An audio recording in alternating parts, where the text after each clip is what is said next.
আর মাত্র কয়েকটা দিন পরই আকাশে দেখা যেতে চলেছে নেকড়ে চাঁদ। আসবো এ প্রসঙ্গে বিস্তারিত তথ্যে।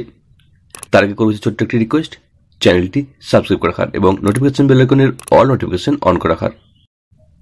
আর কয়েকটা দিনের অপেক্ষা, তারপরই সন্ধে নামলে আকাশে দেখা যাবে নেকড়ে চাঁদ।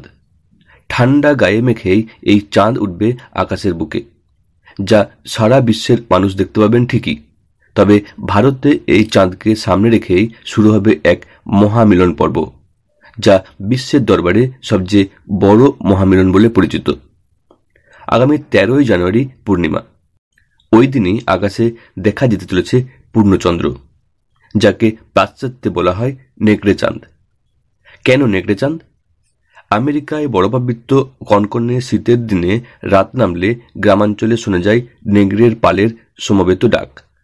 তাই ভরা শীতের সময়ে এই পূর্ণিমার নাম হয় উল্ফ মুন বা নেকড়ে চাঁদ।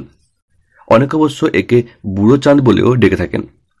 তবে ভারতে এই চাঁদ পৌষ পূর্ণিমা নামেও বিখ্যাত, যে পুণ্যদিনকে সামনে রেখেই শুরু হবে প্রয়াগরাজে বিশ্বের সর্ববৃহৎ মেলা মহাকুম্ভ, যেখানে কমপক্ষে 25 কোটি মানুষের জমায়েত হতে চলেছে বলে মনে করছেন প্রশাসন। 13ই জানুয়ারি থেকে এই মেলা শুরু হয়ে চলবে প্রায় 2 মাস। ফেব্রুয়ারির শেষে গিয়ে শেষ হবে এই মেলা। এর মধ্যেই 3টি শাহী স্নান রয়েছে। ওই 3 বিশেষ দিনে কোটি কোটি মানুষ একই দিনে স্নান করবেন ত্রিবেণী সঙ্গমে। পৌষ পূর্ণিমাকে সামনে রেখে ভারতে কোমর বেঁধে তৈরি হয় মকর সংক্রান্তি পালন, কারণ 14ই জানুয়ারি মকর সংক্রান্তি, যা ভারতের প্রতিটি কোণায় পালিত হয়। প্রতিটি কোণায় তা পালনের আলাদা আলাদা রীতি রয়েছে। বাংলায় আবার পৌষ পার্বণ বলা হয় এই মকর সংক্রান্তিকে।